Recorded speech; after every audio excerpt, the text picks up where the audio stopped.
Hello students, I am Harshita Rathore और मैं आप सबका एचएन अध्ययन पे स्वागत करती हूँ। ये वाला जो वीडियो है ये हमारा जो फुल लेंथ का टेस्ट हुआ था उसका एक्सप्लेनेशन का वीडियो होने वाला है। इसमें हम 1 to 50 क्वेश्चंस, जितने भी मैंने आपको फुल लेंथ के पेपर में जो भी मैंने आपको क्वेश्चंस दिए थे 1 to 50 क्वेश्चंस, उन सभी क्वेश्चंस का मैं यहाँ पे एक एक करके अच्छे से सभी क्वेश्चंस को एक्सप्लेन करूंगी। तो अगर कुछ भी आपको प्रॉब्लम आई है किसी भी क्वेश्चन में या फिर कोई भी क्वेश्चन अगर आपको समझ में नहीं आया है तो इस वीडियो के माध्यम से आपको हर एक क्वेश्चन अच्छे से समझ में आ जाएगा। मैं कोशिश करूंगी कि आपको हर एक क्वेश्चन अच्छे से समझा सकूं। ठीक है, तो अच्छे से पूरी वीडियो को समझना। कुछ भी फिर भी नहीं समझ में आता है तो मुझसे कमेंट करके पूछ लेना। ठीक है, हम वीडियो को स्टार्ट करते हैं। सबसे पहला क्वेश्चन बोला था हमारा कि which of the following is a social characteristics of a learner, कि जो हमारा लर्नर होता है, हिंदी में क्या लिखा हुआ है यहाँ पे कि निम्नलिखित में से कौन सी अधिगमकर्ता की सामाजिक विशेषता होती है। ठीक है, हमसे पूछी थी कि जो हमारा अधिगम करता है यानी कि जो हमारा लर्नर है उसकी सोशल कैरेक्टरिस्टिक्स कौन सी है। अब यहाँ पे सिर्फ सिंपली लर्नर लिखा हुआ है, कौन सा लर्नर है, अडोलसेंट है या अडल्ट है, वो हमसे कुछ नहीं पूछा है।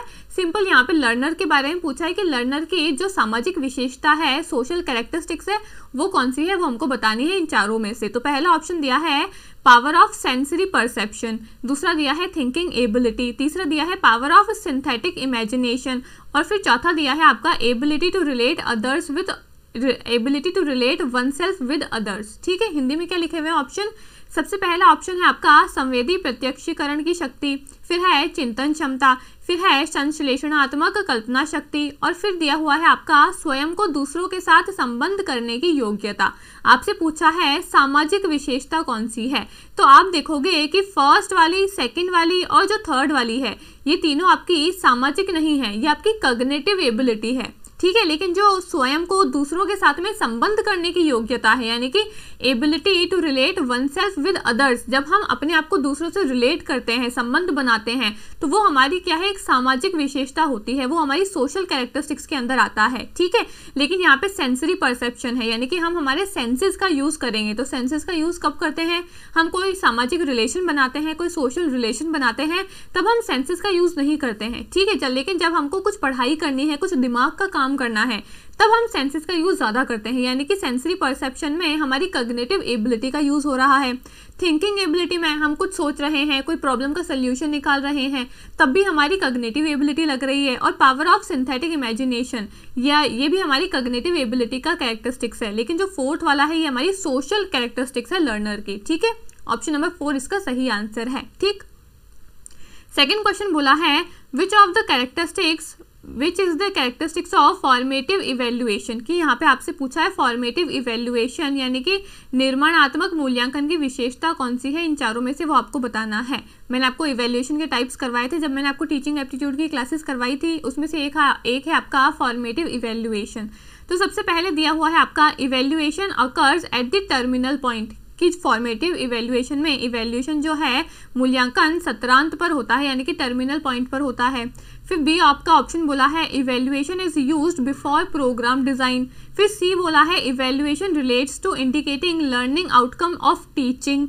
ठीक है, क्या हम टीचिंग के आउटकम को देखने के लिए करते हैं क्या, यानी कि मूल्यांकन शिक्षण का अधिगम परिणाम संसूचित करने से संबंधित होता है क्या। और फिर फोर्थ वाला बोला है evaluation is conducted during teaching, कि टीचिंग के दौरान यानी कि मूल्यांकन शिक्षण के दौरान किया जाता है। तो आपको इन चारों में से बताना है कौन सा फॉर्मेटिव इवेल्युएशन का सही आंसर है। तो जो ऑप्शन नंबर डी है कि आपका जो इवेल्युएशन है, फॉर्मेटिव इवेल्युएशन जो है वो आपका ड्यूरिंग द टीचिंग होता है। इस एक कीवर्ड से आप पहचान जाओगे कि इसका आंसर क्या है।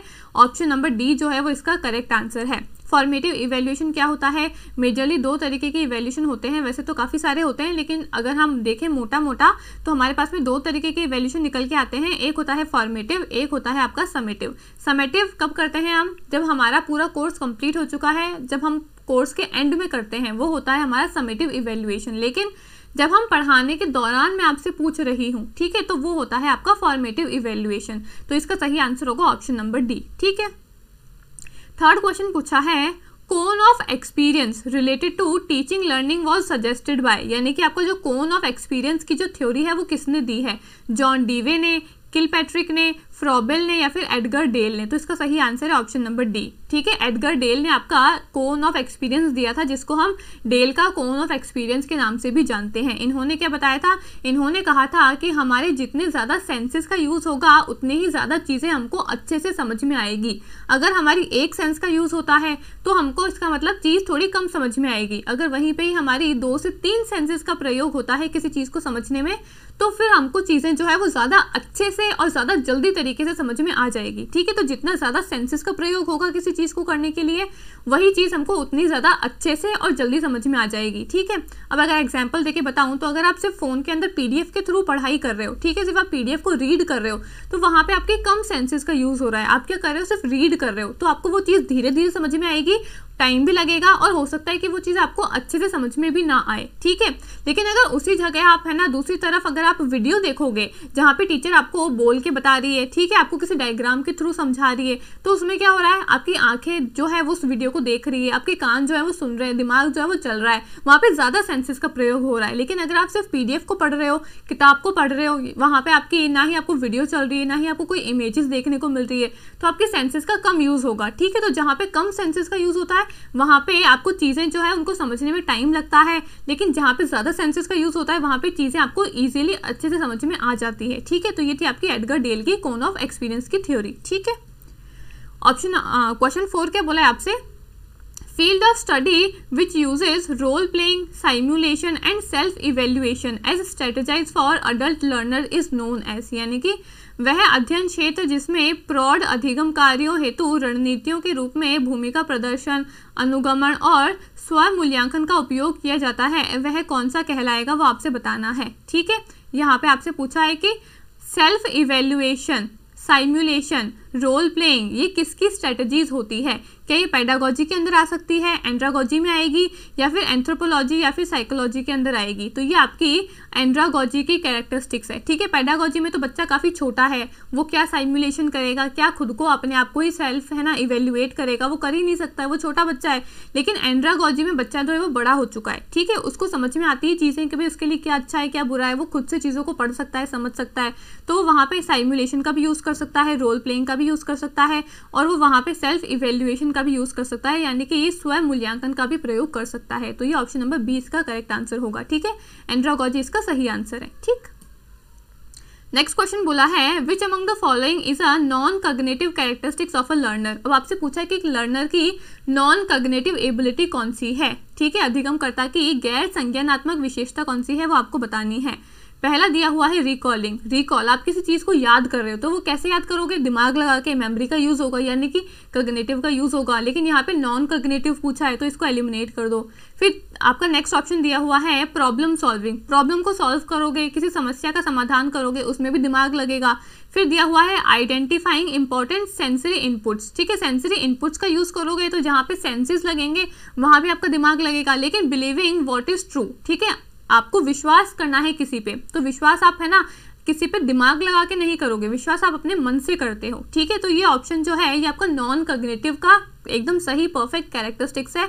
नॉन कॉग्निटिव की आपकी ये कैरेक्टरिस्टिक्स है कि बिलीविंग व्हाट इज ट्रू, आपको ये बिलीव करना है कि भाई क्या चीज़ सही है क्या चीज़ गलत है, वो आप अपने मन से बिलीव करोगे, ना कि आप अपने दिमाग से बिलीव करोगे। ठीक है, तो सत्य में विश्वास करना, इसमें इसके लिए आप ज़्यादा दिमाग नहीं लगाओगे। ठीक है, लेकिन बाकी सभी तीनों चीज़ों में आपका जो दिमाग है वो ज़्यादा प्रयोग होगा, लेकिन इसमें दिमाग का कम प्रयोग होगा। तो इसलिए यहाँ पे आपसे गैर संज्ञानात्मक पूछा था, तो ऑप्शन नंबर डी जो है वो इसका करेक्ट आंसर हो जाएगा। ठीक है, नेक्स्ट क्वेश्चन दिया हुआ है which of the following research formats focus on hypothesis testing and generalisation. आपको बताना है इन चारों में से कि कौन सा फॉर्मेट जो है वो आपकी हाइपोथेसिस टेस्टिंग और जनरलाइजेशन पे ज़्यादा फोकस करता है। आपकी वो एक्सपेरिमेंटल और एक्सपोज फैक्टर रिसर्च है, क्या वो आपकी इंटरवेंशन बेस्ड रिसर्च है, क्या वो आपकी फिनोमेनोलॉजिकल या फिर नेरेटिव रिसर्च है, या फिर वो आपकी केस स्टडी की रिसर्च है। हिंदी में क्या लिखा हुआ है, निम्नलिखित में से कौन सी शोध विधि परिकल्पना परीक्षण और सामान्यीकरण पर बल देती है। ठीक है। परिकल्पना, परीक्षण और सामान्यीकरण पर कौन सी आपकी बल देती है ज़्यादा रिसर्च फॉर्मेट, वो आपको बताना है। तो इसका सही आंसर होगा ऑप्शन नंबर ए, ठीक है। एक्सपेरिमेंटल रिसर्च और एक्सपोस्ट फैक्टो रिसर्च जो है वही आपकी हाइपोथेसिस की टेस्टिंग करती है, और जनरलाइजेशन यानी कि परिकल्पना का परीक्षण भी वही करती है, और सामान्यीकरण भी एक्सपोस्ट फैक्टो और एक्सपेरिमेंटल रिसर्च के अंदर ही आता है। बाकी सभी के अंदर हम ऐसा कुछ भी नहीं करते हैं। तो ऑप्शन नंबर ए इसका सही आंसर हो जाएगा, ठीक है। प्रयोगात्मक और कार्योत्तर शोध, ठीक। नेक्स्ट क्वेश्चन बोला है which of the following action sets best represent an action research cycle. जो आपकी एक्शन रिसर्च होती है उसकी कुछ साइकिल होती है, ठीक है। वो आपकी एक साइकिल के अंदर काम करता है, तो वो साइकिल का आपको पूरा है ना सेट बताना है कि वो कौन सी साइकिल के अंदर काम करता है। तो वो काम करता है आपका प्लान, एक्ट, ऑब्जर्व और रिफ्लेक्ट। सबसे पहले वो क्या करेगा, एक्शन रिसर्च के अंदर हम प्लान करेंगे, फिर हम वैसा ही एक्ट करेंगे, फिर हम चीज़ों को ऑब्जर्व करेंगे, और फिर हम रिफ्लेक्ट करके हमारा जो भी प्रॉब्लम का सोल्यूशन होगा वो निकालेंगे, ठीक है। ऑप्शन नंबर बी आप इसका सही आंसर होगा। पहले हम योजना बनाएंगे, फिर हम क्या करेंगे, क्रियान्विति करेंगे, फिर अवलोकन होगा, और फिर उस पर चिंतन होगा लास्ट के अंदर, ठीक है। ऑप्शन नंबर बी जो है प्लान, एक्ट, ऑब्जर्व, रिफ्लेक्ट, ये आपका सही आंसर है। ये आपका एक PYQ भी है, ठीक है। नेक्स्ट क्वेश्चन बोला है which one of the following is the main feature of qualitative research. आपसे पूछा है कि इन चारों में से कौन सा क्वालिटेटिव रिसर्च का कैरेक्टरिस्टिक्स है। तो क्वालिटेटिव और क्वांटिटेटिव जो रिसर्च होती है काफ़ी ज़्यादा इंपॉर्टेंट है, और इससे काफ़ी क्वेश्चंस बनते हैं, ठीक है। आपके जितने भी टाइप्स ऑफ रिसर्च है या फिर मेथड्स ऑफ रिसर्च है उसमें अगर आप क्वालिटेटिव और क्वांटिटेटिव को अगर आप अच्छे से पहचान सकते हो तो मैं कहूँगी कि आप काफ़ी सारे जो भी क्वेश्चंस हैं वो इजीली सॉल्व कर लोगे, क्योंकि जितनी भी आपकी रिसर्च के टाइप्स हैं ना, जो मेथड्स हैं आपकी, वो आपके बेसिकली दो भागों में ही बटे हुए हैं। कुछ होंगे आपके क्वालिटेटिव, कुछ होंगे आपके क्वांटिटेटिव। क्वांटिटेटिव जिसमें हम नंबर्स का यूज़ करते हैं, जिसमें हम डेटा को कलेक्ट करने के लिए नंबर्स का यूज़ करेंगे, और क्वालिटेटिव जिसमें हम नंबर्स का यूज़ नहीं करेंगे, बाकी टेक्स्ट वगैरह का यूज़ करेंगे, इमेजेस का यूज़ करेंगे, टेक्स्ट का यूज़ करेंगे, ठीक है, जो क्वालिटेटिव इन नेचर होता है। तो अगर आपको क्वालिटेटिव क्वांटिटेटिव का कंसेप्ट क्लियर है तो आपका आधा जो रिसर्च का चैप्टर है वो इजीली कवर हो सकता है, ठीक है। यहाँ पे आपसे पूछा है कि क्वालिटेटिव रिसर्च की कौन सी फीचर्स है, कौन सी विशेषताएं हैं, वो आपको बतानी है। सबसे पहला दिया हुआ है avoid positivist assumption and data analysis. क्या क्वालिटेटिव रिसर्च में आप पॉजिटिव अजम्पशंस को अवॉइड करते हो और डेटा एनालिसिस को भी अवॉइड करते हो क्या? दूसरा बोला है subscribe to pre existing categories. C बोला है collect data in numerical form, और फोर्थ बोला है uses empirical method of data analysis. तो जो आपकी बी, सी और डी है ये तीनों आपके क्वांटिटेटिव के कैरेक्टरिस्टिक्स है। क्वांटिटेटिव के अंदर हम क्या करते हैं, ये सारी चीज़ें करते हैं। क्वांटिटेटिव के अंदर हम प्री एग्जिस्टिंग कैटेगरीज को देखते हैं, न्यूमेरिकल डेटा को सिलेक्ट करते हैं, ठीक है, और हम यहाँ पे एम्पेरिकल स्टडी भी करते हैं किसके अंदर, क्वांटिटेटिव रिसर्च के अंदर। लेकिन आपकी जो है ना पॉजिटिविस्ट अजम्पशंस होते हैं और जो आपका डेटा एनालिसिस होता है वो आता है आपका क्वालिटेटिव रिसर्च के अंदर। ऑप्शन नंबर ए जो है वो इसका सही आंसर है, ठीक है, ऑप्शन नंबर ए इसका सही आंसर है। इसमें हम क्या करेंगे, विधेयात्मक पूर्वानुमानों और दत्त विश्लेषण का परिहार करते हैं, ठीक है, ऑप्शन नंबर ए इसका करेक्ट आंसर है। बाकी सभी आपकी क्वांटिटेटिव रिसर्च है। इसमें गुणात्मक शोध की आपसे है ना प्रमुख विशेषता कौन सी है वो आपसे पूछा था, ठीक है। नेक्स्ट क्वेश्चन है a good review of research literature aims at, यानी कि शोध साहित्य की एक अच्छी समीक्षा का उद्देश्य क्या होता है वो आपको बताना है। एक जो गुड लिटरेचर रिव्यू होता है वो कैसा होना चाहिए वो आपको बताना है। क्या उसके अंदर सब्जेक्टिव एनालिसिस होना चाहिए क्या, या फिर it provide information about author and their affiliation. क्या जो आपका लिटरेचर, जो आपका रिसर्च का लिटरेचर होता है उसमें क्या आपके ऑथर की इन्फॉर्मेशन होनी चाहिए क्या, या फिर generate research question and validating those questions, या फिर conduct multiple task based screening. जो आपका इसमें पूछा है कि good review of research literature का एक गुड रिव्यू क्या होना चाहिए वो आपसे उसका एम पूछा है, ठीक है। शोध साहित्य की एक अच्छी समीक्षा क्या होनी चाहिए उसका उद्देश्य आपसे पूछा है। तो इसका सही आंसर होगा ऑप्शन नंबर सी। आपका लिटरेचर जो रिव्यू होता है, रिसर्च का जो लिटरेचर होता है उसका गुड रिव्यू में क्या आता है, जनरेट रिसर्च क्वेश्चंस को हम जनरेट करेंगे और उन क्वेश्चंस को क्या कर सकते हैं, हम वैलिडेट भी कर सकते हैं, ठीक है, यानी कि उन क्वेश्चंस को हम सॉल्व भी कर सकते हैं। तो ऑप्शन नंबर सी जो है इसका सही आंसर है कि हम शोध प्रश्नों का सृजन भी कर सकते हैं और उनकी वैधता निरूपण भी कर सकते हैं, ठीक है। नेक्स्ट क्वेश्चन पूछा है researcher fail to reject the null hypothesis in his or her research, what implication will it carry for his or her principal research hypothesis. यानी कि रिसर्चर जो है, जो रिसर्च कर रहा है वो fail to reject the null hypothesis, यानी कि नल हाइपोथेसिस को फेल टू रिजेक्ट हो चुका है। फेल टू रिजेक्ट का मतलब क्या है, रिजेक्ट करने के लिए फेल हो चुका है, यानी कि यहाँ पे इनडायरेक्टली बोला है कि उसने नल हाइपोथेसिस को एक्सेप्ट कर लिया है। अब ऐसे करके आपको वर्ड्स घुमा के क्या करते हैं, स्टूडेंट्स को है ना कंफ्यूज करने की कोशिश करता है एनटीए। यहाँ पे वो सिंपली लिख भी सकता था कि रिसर्चर ने नल हाइपोथेसिस को एक्सेप्ट कर लिया है, लेकिन यहाँ पे क्या लिखा है, फेल टू रिजेक्ट, यानी कि रिजेक्ट करने में वो फेल हो गया है। अब जब रिजेक्ट करने में फेल हो गया है तो उसका मतलब क्या है, इसका मतलब तो उसने एक्सेप्ट करी है रिसर्च को, उस हाइपोथेसिस को उसने एक्सेप्ट करी है, लेकिन यहाँ पे सिंपल एक्सेप्ट नहीं लिखा है, यहाँ पे फेल टू रिजेक्ट लिखा है। तो ऐसे क्वेश्चंस को आपको ध्यान से पढ़ना है, ठीक है। बच्चे सोचेंगे फेल टू रिजेक्ट मतलब ये फेल ही होगा, यानी कि इसने रिजेक्ट ही करी होगी, नहीं, यहाँ पे फेल टू रिजेक्ट यानी कि रिजेक्ट करने के लिए वो फेल हो चुका है, मतलब उसने उस नल हाइपोथेसिस को एक्सेप्ट कर लिया है। तो अब वो रिसर्च हाइपोथेसिस जो अब उसकी दूसरी हाइपोथेसिस है उसके साथ में क्या करेगा, उसका क्या होगा, तो भाई उसने जब नल हाइपोथेसिस को एक्सेप्ट कर लिया है तो दूसरी वाली ऑटोमेटिकली क्या हो जाएगी, रिजेक्ट हो जाएगी। तो इसका ऑप्शन नंबर 20 का सही आंसर है। एक हाइपोथेसिस अगर आपकी एक्सेप्ट होती है तो दूसरी आपकी ऑटोमेटिकली रिजेक्ट हो जाएगी, और अगर आपकी एक रिजेक्ट हो जाएगी तो दूसरी आपकी ऑटोमेटिकली एक्सेप्ट हो जाएगी। तो यहाँ पे बोला है कि उसने नल हाइपोथेसिस को फेल टू रिजेक्ट हो गया है, यानी कि रिजेक्ट करने के लिए वो फेल हो गया है, उसने एक्सेप्ट कर लिया है। इसका मतलब नल हाइपोथेसिस वो उसकी एक्सेप्ट हो चुकी है, और जो रिसर्च हाइपोथेसिस है वो क्या हो जाएगी, उसकी रिजेक्ट हो जाएगी। सिंपल सी बात है ये तो ऑप्शन नंबर बी जो है वो इसका सही आंसर है, ठीक है। नेक्स्ट क्वेश्चन बोला है which of the following research format focus on hypothesis testing and generalisation, कि कौन सा रिसर्च का फॉर्मेट जो है वो आपका हाइपोथेसिस टेस्टिंग और जनरलाइजेशन में फोकस करता है। ये रिपीटेड क्वेश्चन है, 2 क्वेश्चन सेम आ चुके हैं, तो इसका सही आंसर है ऑप्शन नंबर ए, हम ऑलरेडी देख चुके हैं, ठीक है। नेक्स्ट क्वेश्चन बोला है रिसर्चर फेल टू रिजेक्ट, अच्छा अगेन ये क्वेश्चन भी सेम है, सॉरी 2 क्वेश्चन लगता है सेम टू सेम आ चुके हैं।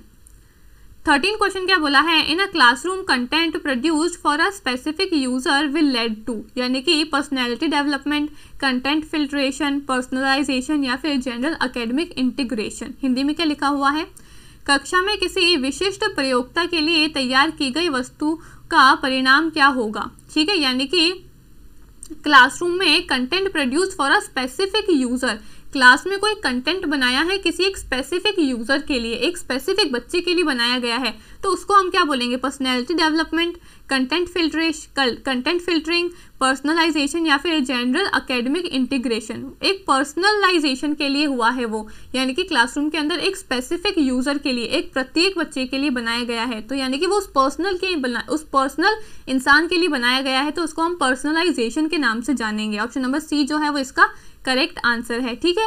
यहाँ पे लिखा हुआ है स्पेसिफिक यूजर, यानी कि एक स्पेसिफिक इंसान की बात हुई है, तो आप इससे समझ सकते हो कि स्पेसिफिक का मतलब पर्सनल ही होगा कहीं ना कहीं, ठीक है। तो ऑप्शन नंबर सी जो है वो इसका करेक्ट आंसर है, व्यक्तिकरण, ठीक है। फिर 14th क्वेश्चन बोला है sequential order of element in a classroom communication. Classroom communication का आपको एक सीक्वेंशियल ऑर्डर बताना है।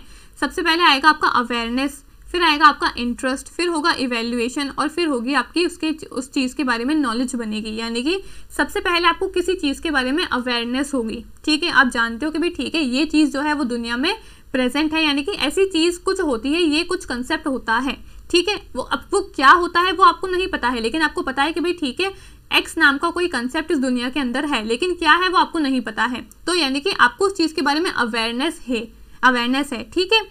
फिर दूसरा होगा आपको उस चीज़ के बारे में इंटरेस्ट होगा, भाई अब एक्स नाम का कोई कंसेप्ट है इस दुनिया के अंदर, अब मेरे को ये इच्छा है कि भाई वो एक्चुअली में है क्या, मेरे को ये नहीं पता है कि वो क्या है, लेकिन मैं अवेयर हूँ इस चीज़ से कि भाई ऐसा कोई कंसेप्ट होता है दुनिया में, लेकिन वो क्या है वो मुझे नहीं पता है, लेकिन मैं इंटरेस्टेड हूँ उस चीज़ को जानने के लिए, मैं इच्छुक हूँ। तो यानी कि फिर आपका इंटरेस्ट होगा, ठीक है।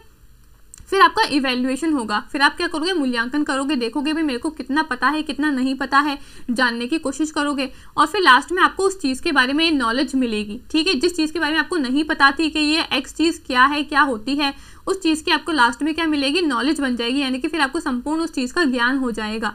तो ये एक प्रोसेस होता है आपका क्लासरूम कम्युनिकेशन के अंदर, ठीक है। हिंदी में क्या लिखा हुआ है, कक्षागत संप्रेषण के तत्वों का सही क्रम क्या होता है वो आपको बताना है, ठीक है। तो सबसे पहले आपका जागरूकता आएगा, फिर आपकी रुचि आएगी, फिर मूल्यांकन होगा, और फिर लास्ट में जाके आपका ज्ञान बनेगा, ठीक है। ऑप्शन नंबर 20 का सही आंसर है, ठीक है। ये भी आपका PYQ है एक, ठीक है। फिर नेक्स्ट क्वेश्चन है आपका communication through colours can result in, यानी कि रंगों के माध्यम से संचार का परिणाम क्या हो सकता है, ठीक है। कलर कम्युनिकेशन जो है, कलर्स रिजल्ट इन आपको बताना है, क्या वो एस्थेटिक कोड्स का होगा क्या, कल्चरल कोड्स का होगा क्या, सेमेंटिक कोड्स का होगा, या फिर वो बाइनरी कोड्स का होगा। ठीक है, यानी कि रंगों के माध्यम से संचार का परिणाम कैसा होगा, वो सौंदर्य संबंधी कोड होगा क्या, सांस्कृतिक कोड होगा क्या, शब्दार्थ कोड होगा, या फिर बाइनरी कोड होगा। तो यहाँ पे अगर आपको नहीं पता है तो आप यहाँ पे एलिमिनेट करके निकाल सकते हो। सिमेंटिक नॉइस या फिर सिमेंटिक कोड जो है, सिमेंटिक तो आपके शब्दों के लिए यूज होता है, वर्ड्स के लिए यूज होता है। यहाँ पे कलर की बात हुई है, ना कि वर्ड की। ठीक है, बाइनरी कोड, बाइनरी भी आपको 0 और 1 के लिए यूज होता है, ना कि कलर के लिए। बचे कौन से 2 ऑप्शन बच रहे हैं, एस्थेटिक और कल्चर, सौंदर्य संबंधी और सांस्कृतिक कोड। ठीक है, तो ऑप्शन नंबर ए और बी इसका सही आंसर हो जाएगा, यानी कि ऑप्शन नंबर डी जो है वो इसका सही आंसर हो जाएगा। ऐसे एलिमिनेट करके भी आप कुछ क्वेश्चंस को निकाल सकते हो। ज़रूरी नहीं है कि वहाँ पे 50 क्वेश्चन जो हमसे पूछे जाएंगे एग्जाम के अंदर 50 के 50 हमको आएंगे ही आएंगे, नहीं। 50 में से हो सकता है कि 5-6 क्वेश्चन कुछ नए कंसेप्ट के ऊपर आ जाए, फिर उनको कैसे टैकल करोगे, वहाँ पे छोड़ के तो कुछ भी नहीं आना है, करके तो सब कुछ आना है। तो वहाँ पे फिर एलिमिनेशन करने की कोशिश करना, भाई मेरे को नहीं आता है तो अब मैं तुक्का लगाने की कोशिश करती हूँ, लेकिन तुक्का भी दिमाग से लगाना है। क्या चीज़ नहीं हो सकती है वो निकालोगे तो छांट के अपने आप क्या चीज़ होगी उसका आंसर वो ऑटोमेटिकली निकल के तुम्हारे सामने आ जाएगा। ठीक है, एलिमिनेशन टेक्निक काफ़ी ज़्यादा हेल्पफुल होती है बच्चों के लिए एग्जाम के अंदर। ठीक है, नेक्स्ट क्वेश्चन है, media entertain does not enhance the cultural level of society, यानी कि मीडिया मनोरंजन समाज के सांस्कृतिक स्तर को नहीं बढ़ाता है। मीडिया जो है वो सोसाइटी के अंदर कल्चरल लेवल को एनहेंस नहीं करता है, यानी कि मीडिया जो है वो सोसाइटी के अंदर कल्चर को नहीं बढ़ावा देता है, ये पूछा है आपसे। फिर इसका रीज़न बताया हुआ है, most media entertain encourage escapism not content quality, यानी कि अधिकांश मीडिया मनोरंजन पलायनवाद को प्रोत्साहित करते हैं, सामग्री की गुणवत्ता को नहीं। ठीक है, यानी कि मोस्ट ऑफ द मीडिया जो कंटेंट है वो एस्केपिज्म को बढ़ावा देता है, किसको, पलायनवाद को बढ़ावा देता है, ना कि कंटेंट क्वालिटी के ऊपर फोकस करता है। तो इसका सही आंसर क्या होगा वो आपको बताना है। इसका सही आंसर होगा कि हाँ, आपसे पहला पूछा था असर्शन, आपका अभिकथन दिया था कि भाई जो मोस्ट ऑफ द मीडिया जो होते हैं वो क्या करते हैं, हमारी सोसाइटी के अंदर कल्चर को बढ़ावा नहीं देते हैं, बिल्कुल सही बात है। और दूसरी भी आपकी सही बात बोली कि काफ़ी सारे जो मीडिया है वो एस्केपिज्म को बढ़ावा देते हैं, ना कि वो अपनी कंटेंट क्वालिटी पे फोकस करते हैं।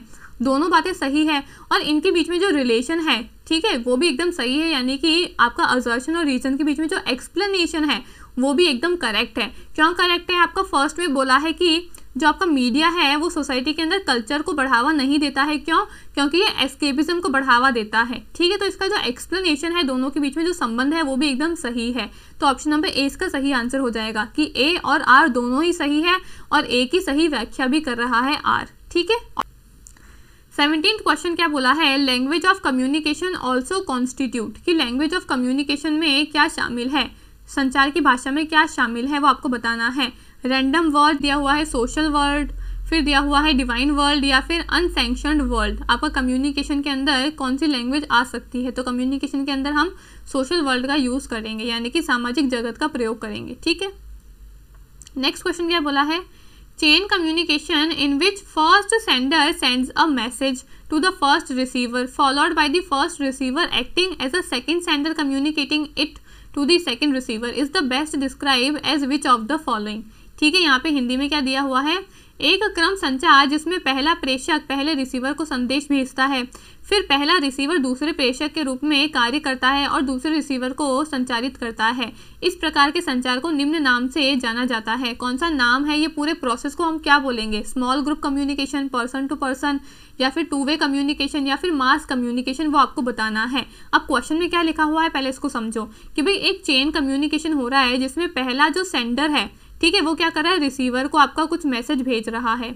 ठीक है, पहले सेंडर ने रिसीवर को कुछ मैसेज भेजा, फिर बाद में क्या हो रहा है, बाद में रिसीवर और सेंडर अपनी जो पोजीशन है उसको इंटरचेंज कर रहे हैं, यानी कि अब रिसीवर सेंडर को कोई मैसेज भेज रहा है, यानी कि अब रिसीवर आपका सेंडर बन गया है। अब जो सेंडर है वो क्या करेगा, रिसीवर के मैसेज को रिसीव करेगा, यानी कि अब ये रिसीवर बन गया है और ये सेंडर बन गया है। तो ये इस तरीके के कम्युनिकेशन को हम क्या कहेंगे, ये कम्युनिकेशन दो लोगों के बीच में हो रहा है, यानी कि पर्सन टू पर्सन कम्युनिकेशन हो रहा है। तो यहाँ पे आपका ऑप्शन नंबर 20 का करेक्ट आंसर होगा। ना ही यहाँ पे किसी ग्रुप की, किसी समूह की बात हुई है कि भाई 4-5 लोग हैं आपस में मिलकर कुछ कम्युनिकेशन कर रहे हैं, ऐसा भी कुछ नहीं कहा गया है। तो स्मॉल ग्रुप कम्युनिकेशन भी नहीं होगा। ठीक है, ना ही यहाँ पे कुछ टू वे कम्युनिकेशन टाइप की बात हुई है और ना ही यहाँ पे मास पीपल की बात हुई है। तो यहाँ पे सिंपल सा पर्सन टू पर्सन कम्युनिकेशन हो रहा है। एक इंसान दूसरे को कुछ बात भेज रहा है, दूसरा इंसान जो है वो वापस से पहले इंसान को अपनी कुछ बात भेज रहा है।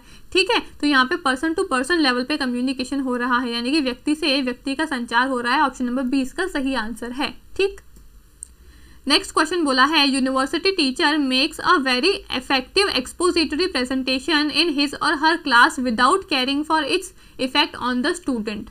This is an example of which of the following communication का मॉडल। ठीक है, हिंदी में क्या लिखा हुआ है, एक विश्वविद्यालय शिक्षक अपनी कक्षा में बहुत प्रभावी वर्णनात्मक प्रस्तुति करता है छात्रों पर इसके प्रभाव के बारे में चिंता किए बगैर। तो इसमें से हम इन चारों में से ऐसे जो आपका है ना कम्युनिकेशन है उसको क्या कहेंगे। अगर मैं सिंपल भाषा में समझाऊं तो यहाँ पे बोला है कि एक यूनिवर्सिटी का टीचर है, ठीक है, वो किसी प्रेजेंटेशन को तैयार करा है उस टीचर ने, ठीक है, लेकिन उसने without caring his or her student कि भाई उसके बच्चों को वो चीज़ समझ में आएगी, उसके स्टूडेंट्स को वो चीज़ समझ में आएगी नहीं समझ में आएगी, उनको उनके बारे में ना जानने सोचने समझने के बिना ही उसने अपने हिसाब से चीज़ों को क्या कर लिया और अपने हिसाब से उसने प्रेजेंटेशन को बना दिया। ठीक है, बिना अपने स्टूडेंट्स के बारे में चिंता किए बिना। तो ऐसे कम्युनिकेशन को हम क्या कहेंगे, ऐसे कम्युनिकेशन को हम लीनियर कम्युनिकेशन कहते हैं। जब टीचर ने सोच लिया कि भाई ठीक है ऐसा कम्युनिकेशन है, मुझे बच्चों तक ये बात मेरी पहुंचानी है, अब चाहे उनको समझ में आओ चाहे मत समझ में आओ, तो ये वन वे कम्युनिकेशन है। जो दूसरा रिसीवर है उसके बारे में कुछ नहीं सोचा गया है, तो ये आपका लीनियर मॉडल ऑफ कम्युनिकेशन होता है।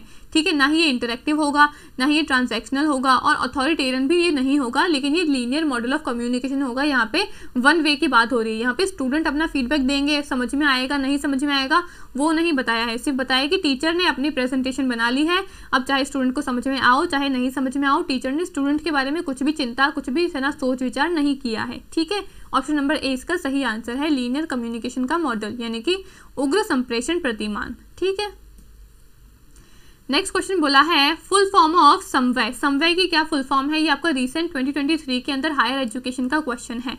तो समवय की फुल फॉर्म होती है skill assessment matrix for vocational advancement of youth. ठीक है, ये इसकी फुल फॉर्म है, ऑप्शन नंबर 20 का करेक्ट आंसर है। नेक्स्ट क्वेश्चन पूछा है creation of first ever separate ministry of skill development and entrepreneurship was announced by.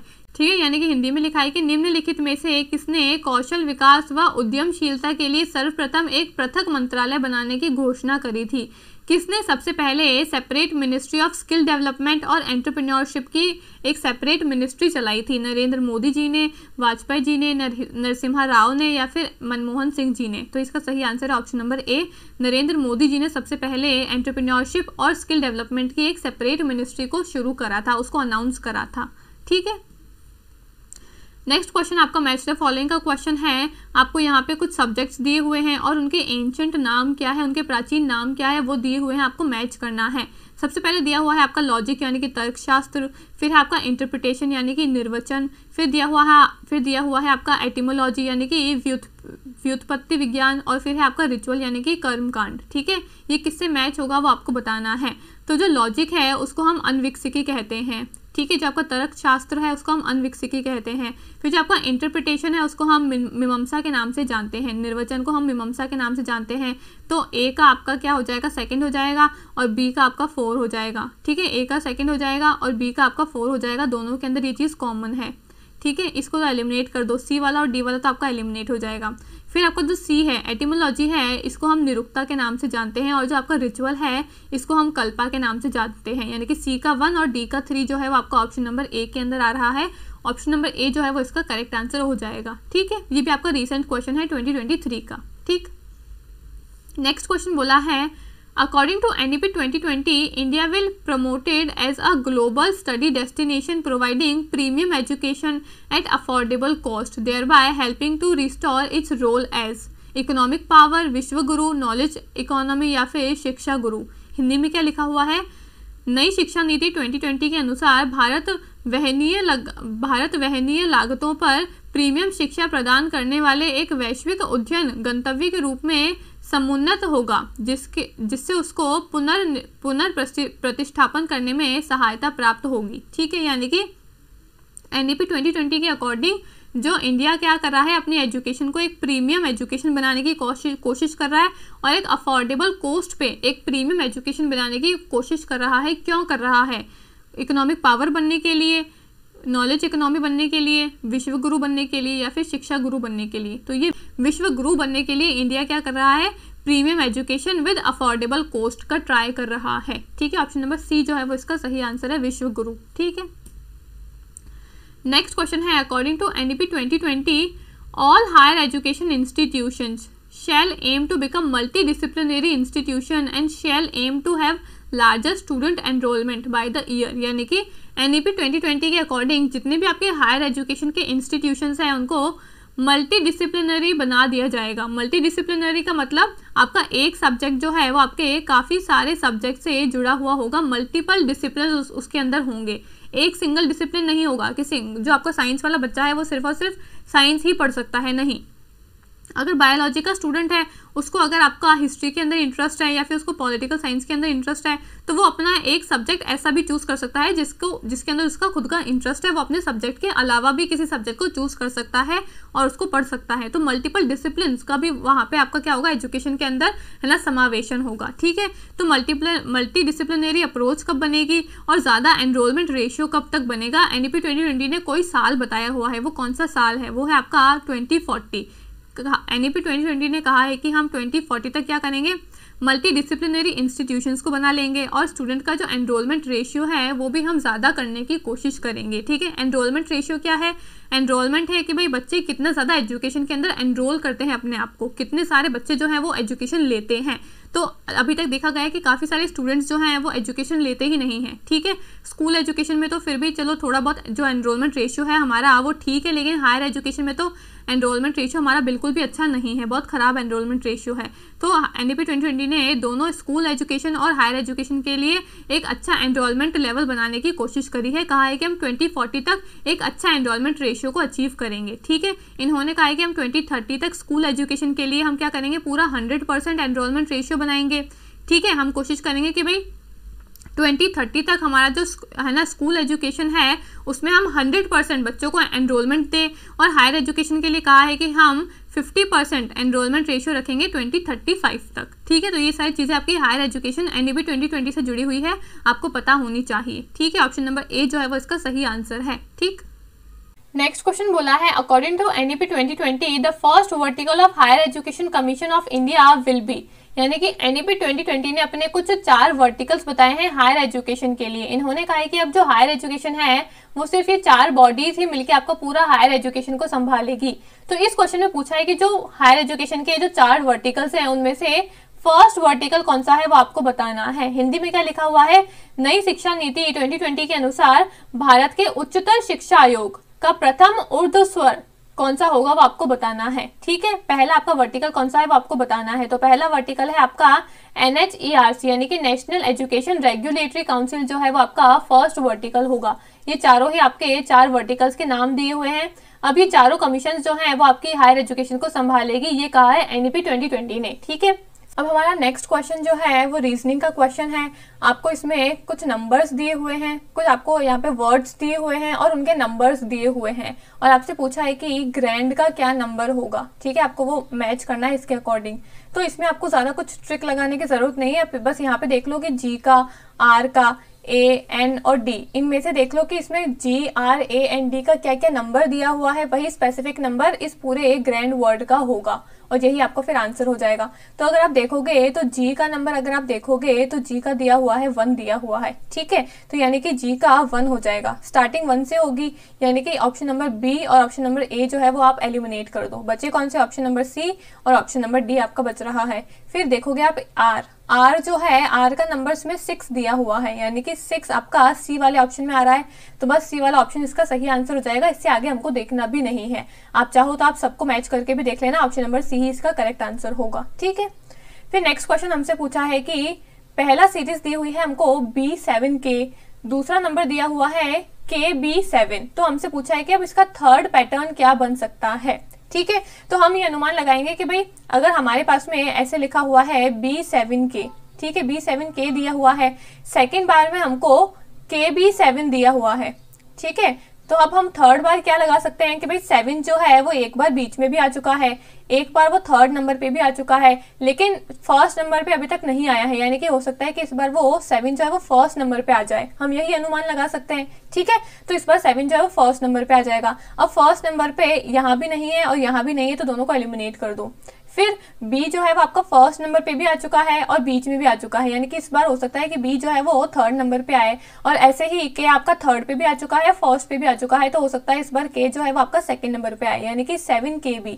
7KB इसका करेक्ट आंसर होगा, ऑप्शन नंबर ए इसका सही आंसर हो जाएगा। ठीक है, अब रीजनिंग, जो लॉजिकल रीजनिंग होते हैं, ऐसे क्वेश्चन को सॉल्व करने के काफी सारे तरीके हो सकते हैं। जरूरी नहीं कि मैं जो तरीका आपको बता रही हूँ आपने भी सेम उसी तरीके से क्वेश्चन को सॉल्व कराओ। ठीक है, एक क्वेश्चन को करने के 2-3 तरीके हो सकते हैं, आप अपना 2-3 तरीके का लॉजिक लगा के कैसे भी करके आंसर को हमको निकाल के लेकर आना है। तो हो सकता है कि भाई मैंने जिस तरीके से क्वेश्चन को सॉल्व किया हो आपने वैसे तरीके से क्वेश्चन को सॉल्व नहीं किया हो, तो इसका ये मतलब नहीं है कि या तो मेरा क्वेश्चन सॉल्व करने का तरीका गलत है या फिर आपका सॉल्व करने का तरीका गलत है। नहीं, दोनों का ही सही है, क्योंकि एक क्वेश्चन को सॉल्व करने के काफी सारे तरीके हो सकते हैं। ठीक है, तो यहाँ पे भी मैंने अपना तरीका लगाया है, हो सकता है आपका तरीका कोई दूसरा हो, लेकिन इसका आंसर जो है वो ऑप्शन नंबर ए ही सही होगा। ठीक है, फिर नेक्स्ट क्वेश्चन हमसे पूछा है, अब हमको यहाँ पे भी कुछ पैटर्न दिए हुए हैं और हमसे पूछा है कि यहाँ पे कौन सा पैटर्न बनेगा वो हमको बताना है। ठीक है, तो आप यहाँ पे ध्यान से देखोगे तो यहाँ पे है 2, सबसे पहले डिजिट लिखी हुई है 2, 7, 12, फिर यहाँ पे है क्वेश्चन मार्क। तो यहाँ पे देखोगे 2 और 7 के बीच में 5 का डिफरेंस है, फिर 7 और 12 के बीच में भी 5 का डिफरेंस है, यानी कि 2 + 5 करोगे तो 7 आ जाएगा, 7 + 5 करोगे तो आपका 12 आ जाएगा, 12 + 5 करोगे तो आपका 17 आ जाएगा। ठीक है, 12 + 5 करोगे तो क्या आ जाएगा, 17 आ जाएगा, यानी कि यहाँ पे +5 की सीरीज बन रही है। फिर 17 + 5 करोगे तो 22 आ जाएगा, और 22 + 5 करोगे तो आपका 27 आ जाएगा, यानी कि सबसे पहले यहाँ पे +5 की सीरीज बनी। ठीक है, फिर अब हम देखते हैं Y, T, O, ये O है, 0 नहीं है। ठीक है, O उसके बाद में कौन सा पैटर्न बनेगा, तो यहाँ पे देखोगे Y और T के बीच में भी 5 का डिफरेंस है, लेकिन अब यहाँ पे -5 का डिफरेंस है। हमको क्या करना है, अब हमको अल्फाबेट में पीछे की तरफ जाना है, माइनस में जाना है। ठीक है, तो Y -5 करोगे तो आपका T आएगा, वैसे ही T -5 करोगे तो आपका O आएगा, वैसे ही आप अगर O -5 करोगे तो आपका J आएगा। ठीक है, यहाँ पे, और J -5 करोगे तो E आएगा, E -5 करोगे तो आपका Z आएगा। ठीक है, तो यानी कि यहाँ पे -5 की सीरीज बन रही है, पहले +5 की सीरीज बनी थी, अब यहाँ पे -5 की सीरीज बन रही है, यानी कि यहाँ पे क्या आ जाएगा, आपका O -5 करा तो आपका J आ जाएगा। अब 17J किसके अंदर है, इसके अंदर तो है, ये आपका एलिमिनेट हो जाएगा, ये भी आपका एलिमिनेट हो जाएगा, दोनों में 17J आ रहा है, यानी कि अब हमको थर्ड पैटर्न देखना होगा। थर्ड दिया हुआ है 28, 23, 18, 8 और 3। ठीक है, अब ये पैटर्न कैसे बन रहा है, इसको भी ध्यान से देखोगे तो यहाँ भी 5 का डिफरेंस है, 28 -5 करो 23 आ रहा है, फिर -5 करोगे तो 18 आएगा, फिर -5 करोगे तो 18 -5 करोगे तो 13 आएगा, फिर -5 करोगे तो 8 आएगा, अगेन -5 करोगे तो 3 आएगा। यहाँ भी आपका -5 का पैटर्न दिख रहा है आपको, यानी कि यहाँ पे 18 -5 करोगे तो 13 आएगा, ऑप्शन नंबर ए इसका करेक्ट आंसर हो जाएगा। तो हमने देखा कि भाई जितने भी अलग अलग सेट दिए हुए हैं, सबसे पहले आपको डिजिट दी हुई है, सबसे पहले आपको नंबर दिया हुआ है, फिर आपको Y, Z, O ऐसे करके आपको अल्फाबेट दिए हुए हैं, फिर अगेन आपको कुछ डिजिट दी हुई है, इनके बीच में क्या पैटर्न बन रहा है हमने उसको चेक करा, तो हमारा ऑप्शन नंबर ए जो है वो करेक्ट आंसर निकल के आ गया है। ठीक है, अब नेक्स्ट हमारा आता है पैसेज के क्वेश्चंस। यहाँ पे दिए हुए हैं कि आपको 29 to 33 यानी कि 5 क्वेश्चंस हैं जो आपको पैसेज के सॉल्व करने हैं। ठीक है, सबसे पहले हम क्या करेंगे, हम पैसेज को नहीं पढ़ेंगे, हम डायरेक्टली क्वेश्चंस की तरफ बढ़ेंगे। ठीक है, तो फर्स्ट क्वेश्चन देखते हैं क्या लिखा हुआ है। What is the identity politics in India, कि इंडिया में आइडेंटिटी पॉलिटिक्स क्या है। आपको 4 ऑप्शन दिए हुए हैं, आपको पैसेज में पढ़ना है और बताना है कि इसका आंसर क्या होने वाला है। ठीक है, आइडेंटिटी पॉलिटिक्स, ये इसका कीवर्ड हो गया, आइडेंटिटी पॉलिटिक्स इन इंडिया। अब पैसेज में जाके देखोगे तो मोस्ट प्रोबेबली क्या होता है, फर्स्ट क्वेश्चन का आंसर आपको पैसेज के फर्स्ट पैराग्राफ में ही दिख जाता है। ठीक है, ये नहीं बोलूंगी कि हर बार आपको फर्स्ट क्वेश्चन का आंसर फर्स्ट पैराग्राफ में ही दिखेगा, लेकिन मोस्ट प्रोबेबली फर्स्ट क्वेश्चन का आंसर आपको फर्स्ट पैराग्राफ में ही दिखेगा। तो कहीं मत जाना, फर्स्ट क्वेश्चन को पढ़ते ही फर्स्ट पैराग्राफ पे चले जाना, उसके अंदर ही आपको उसका आंसर मिल जाएगा। अब यहाँ पे देखोगे तो लिखा हुआ है identity politics in India refers to the practice of organising political movement around shared social in identities such as caste, religion, language and gender. अब वहां पे भी सेम ऑप्शन दिया हुआ है आपका कि practice of organising political movement around shared social identity such as caste, religion, gender, language. यानी कि ये आपका करेक्ट आंसर हो जाएगा। सबसे पहले ही इसके बारे में बताया हुआ है कि आइडेंटिटी पॉलिटिक्स इंडिया में क्या है। ठीक है, नेक्स्ट क्वेश्चन पूछा है what is the root of identity politics in India, कि इंडिया में आइडेंटिटी पॉलिटिक्स की रूट क्या है। अगेन आपको root of identity politics keyword हो गया, ये जाके ढूंढना है पैसेज के अंदर। अब जो हमारा फर्स्ट वाला आंसर मिला उसके नीचे यानी कि उसका नेक्स्ट पैराग्राफ हो सकता है या फिर उसी पैराग्राफ की कुछ लाइनें छोड़ के आपको सेकंड क्वेश्चन का आंसर मिल सकता है। ठीक है, तो अब उसके नीचे से हम पढ़ेंगे। अब हम दोबारा से यहाँ से शुरुआत नहीं करेंगे पैसेज को पढ़ना। अब ये जो 4 लाइनें हमने ऑलरेडी पढ़ ली है, इसके बाद में यहाँ से हम पढ़ना स्टार्ट करेंगे। ठीक है, तो आप यहाँ पे पढ़ोगे तो यहाँ पे रूट ऑफ आइडेंटिटी पॉलिटिक्स आपको कीवर्ड जो हमने देखा था वो यहाँ पे हमको मिल चुका है। अब जो कीवर्ड मिला है उसकी 2 लाइनें ऊपर की देखो, 2 लाइनें नीचे की देखो। तो ऊपर तो कुछ लाइन है ही नहीं, ये पैराग्राफ यहाँ से स्टार्ट हो रहा है, यानी कि यहाँ से आप पढ़ना शुरू करोगे। Root of identity politics in India can be traced back to the country's colonial period से हम देख सकते हैं आइडेंटिटी पॉलिटिक्स की रूट्स को। ठीक है, ऑप्शन में देखो कॉलोनियल पीरियड कहीं पे लिखा हुआ है क्या? बिल्कुल लिखा हुआ है, ए ही ऑप्शन दिया हुआ है, तो ये आपका करेक्ट आंसर हो जाएगा। ठीक है, चलते हैं नेक्स्ट क्वेश्चन की तरफ। अब अगले क्वेश्चन का आंसर कहाँ मिलेगा? सेकंड वाला जो पैराग्राफ था उसके नीचे उसका आंसर मिलेगा। अब हमको शुरुआत से नहीं पढ़ना है पैसेज को, ये गलती मत करना कि अब फिर से शुरुआत से ए अल्फाबेट से पढ़ना शुरू कर रहे हो, नहीं, टाइम वेस्ट होगा। अब हम पढ़ चुके हैं ना, पहला पैराग्राफ हमने पढ़ लिया है, दूसरे पैराग्राफ की भी हमने 2 लाइनें तो पढ़ ली है। अब उसके नीचे से हम पढ़ना शुरू करेंगे तब हमको मिलेगा इस क्वेश्चन का आंसर। ठीक है, तो आपको यहाँ पे क्या क्वेश्चन पूछा है, what is the most significant form of identity politics in India, कि इंडिया में आइडेंटिटी पॉलिटिक्स की मोस्ट सिग्निफिकेंट फॉर्म क्या है। तो सिग्निफिकेंट फॉर्म आइडेंटिटी पॉलिटिक्स आपका कीवर्ड हो गया, इसको जाके देखो पैसेज के अंदर।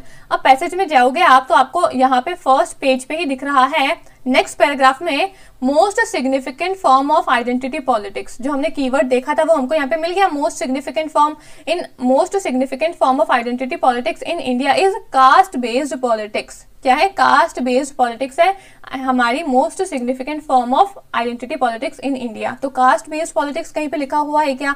ऑप्शन में जाके चेक कर लो। तो हाँ भाई बिल्कुल लिखा हुआ है कास्ट बेस्ड पॉलिटिक्स। यहाँ पे जेंडर बेस्ड भी लिखा हुआ है, रिलीजन बेस्ड भी लिखा हुआ है और लैंग्वेज बेस्ड भी लिखा हुआ है, लेकिन ऑप्शन में सिर्फ और सिर्फ कास्ट बेस्ड था, ये कुछ भी नहीं था। तो ये ऑप्शन जो है वो आपके एलिमिनेट हो जाएंगे और ऑप्शन सी जो है वो इसका करेक्ट आंसर हो जाएगा। सिंपल क्वेश्चन है, डायरेक्टली क्वेश्चन पूछा है, डायरेक्टली ही उसका आंसर आपको पैसेज के अंदर दिया हुआ है। ठीक है, नेक्स्ट क्वेश्चन क्या है, what is the significance of language in Indian politics, के इंडियन पॉलिटिक्स में लैंग्वेज की क्या सिग्निफिकेंस है। अब ये सिग्निफिकेंस ऑफ लैंग्वेज इसका कीवर्ड हो गया। अगेन अभी तक जहां तक भी हमने पैसेज को पढ़ लिया है उससे नीचे से पढ़ना शुरू करो, वापस से शुरुआत से नहीं पढ़ना है। ठीक है, तो सिग्निफिकेंस ऑफ लैंग्वेज इसका कीवर्ड हो गया। अब ये जाके देखो पैसेज में कहाँ पे लिखा हुआ है, अभी तक हम यहाँ तक पढ़ चुके हैं। ठीक है, अब आप चाहो तो आप इससे नीचे यहाँ पे पढ़ सकते हो, लेकिन यहाँ पे कहीं पे भी इसका आंसर नहीं दिया हुआ है। नेक्स्ट पेज पे इसका आंसर दिया हुआ है कि language is also significant identity. ये हमको कीवर्ड मिल गया। In India with many religion of the country having their own distinct language and dialectics, कि भाई इंडिया में जितने भी रीजन्स है सबकी अपनी अपनी लैंग्वेज है, अपनी अपनी डायलेक्टिक्स है। ठीक है, तो इसके अकॉर्डिंग हम देख सकते हैं कि हमारे यहाँ पे क्वेश्चन पूछा था significance of language. Significance of language के बारे में बताया हुआ है कि नो सिग्निफिकेंस है, नहीं ऐसा तो कुछ भी नहीं है, सिग्निफिकेंस तो बताई हुई है। फिर यहाँ पे बताया हुआ है it is only important in certain region. क्या ये सिर्फ सर्टन रीजन के लिए ही होती है? नहीं, यहाँ पे बताया हुआ है कि हर एक रीजन की अपनी अपनी आइडेंटिटी, अपनी अपनी डायलेक्टिक्स, अपनी अपनी लैंग्वेज होती है। अभी हमने पैसेज के अंदर देखा, ये भी एलिमिनेट हो जाएगा। फिर डी ऑप्शन पूछा है it is relatively new identity. क्या ये न्यू आइडेंटिटी है? ऐसा भी कुछ पैसेज में नहीं दिया हुआ है, तो तीनों ऑप्शन एलिमिनेट हो जाएंगे। तो बचेगा हमारा सिर्फ एक ही ऑप्शन कि it is a source of both unity and conflict. ठीक है, सिग्निफिकेंट है ना, significance of language in Indian politics क्या है? बोथ है, यूनिटी भी है और कॉन्फ्लिक्ट भी है। भाई लैंग्वेज से क्या होगा, लोग यूनाइट भी हो सकते हैं, जिसकी अपनी अपनी खुद की सेम लैंग्वेज है उससे क्या होगा, लोगों के बीच में यूनिटी भी आएगी, लेकिन कभी कभी कॉन्फ्लिक्ट भी हो सकता है। ठीक है, तो तीनों एलिमिनेट करें हमने तो एक ही ऑप्शन बचता है, ऑप्शन नंबर ए इसका सही आंसर होगा। ठीक है, लास्ट क्वेश्चन हमसे पूछा है पैसेज का, what is the criticism of identity politics in India. Identity politics in India का क्रिटिसिज्म क्या है, हमको ये पूछा है। अब क्रिटिसिज्म ऑफ आइडेंटिटी पॉलिटिक्स इसका कीवर्ड हो जाएगा। अब ये जाके पैसेज के अंदर देखो कहाँ पे लिखा हुआ है, तो अभी तक जहां तक हमने पढ़ लिया है अब उससे नीचे से हमको शुरुआत करनी है। ठीक है, तो आप देखोगे लास्ट पैराग्राफ के अंदर आपको identity politics in India has played an important role in promoting interest of historically marginalised group in India. It has also been criticised, यहाँ पे क्रिटिसिज्म का वर्ड आ गया, for reinforcing division and promoting exclusivity. इसके लिए उसको criticise किया जाता है आइडेंटिटी पॉलिटिक्स को। किसके लिए? Reinforcing division and promoting exclusivity के लिए। देखो ये डिविजन और प्रमोटिंग एक्सक्लूसिविटी आपको ऑप्शन में दिया हुआ है क्या कहीं पे आंसर? अब चल के देखते हैं ऑप्शन के अंदर आपका दिया हुआ है क्या। बिल्कुल दिया हुआ है। ऑप्शन नंबर ए इसमें दिया हुआ है कि reinforce division and promote exclusivity. Same to same directly question का आंसर आपको पैसेज के अंदर मेंशन था। ऑप्शन नंबर ए इसका सही आंसर हो जाएगा। ठीक है, इस तरीके से आपको पैसेज को सॉल्व करना है। कुछ कीवर्ड ढूंढने हैं, उसको जाके पैसेज के अंदर सर्च करना है, 2 लाइन उससे ऊपर की पढ़ो, 2 लाइन उससे नीचे की पढ़ो और उसके आसपास ही आपको उसका आंसर मिल जाएगा। ठीक है, दूसरी बात, जहां तक हमने पढ़ लिया है अब शुरुआत से हमको वापस से पैसेज को जाके नहीं पढ़ना है। जहां हमने खत्म कर लिया उसका आंसर मिल गया, अब नेक्स्ट क्वेश्चन का आंसर मोस्टली ये देखा जाता है कि उसके नीचे वाले पैराग्राफ में मिलेगा। ठीक है, जरूरी नहीं है कि भाई उसके हमेशा नीचे वाले पैराग्राफ में ही मिले। काफी कुछ ऐसे क्वेश्चंस होते हैं जिसमें आपको एक ही पैराग्राफ के अंदर 2 क्वेश्चन के आंसर मिल सकते हैं। ठीक है, तो मैं बता रही हूँ मोस्ट प्रोबेबली की बात कि भाई मोस्ट प्रोबेबली ऐसा होता है कि एक क्वेश्चन का आंसर एक पैराग्राफ में मिल गया, दूसरे का आंसर उसके नीचे ही मिलेगा, वापस से शुरू से मत पढ़ना। ठीक है, तो ऐसे करके आपको पैसेजेस को सॉल्व करना है। ठीक, हिंदी में भी यहाँ पे पैसेज दिया हुआ है 29 to 33 क्वेश्चन। सारे क्वेश्चन हमने ऑलरेडी कर लिए हैं अभी, तो आप हिंदी में भी देख सकते हो, सेम क्वेश्चन है।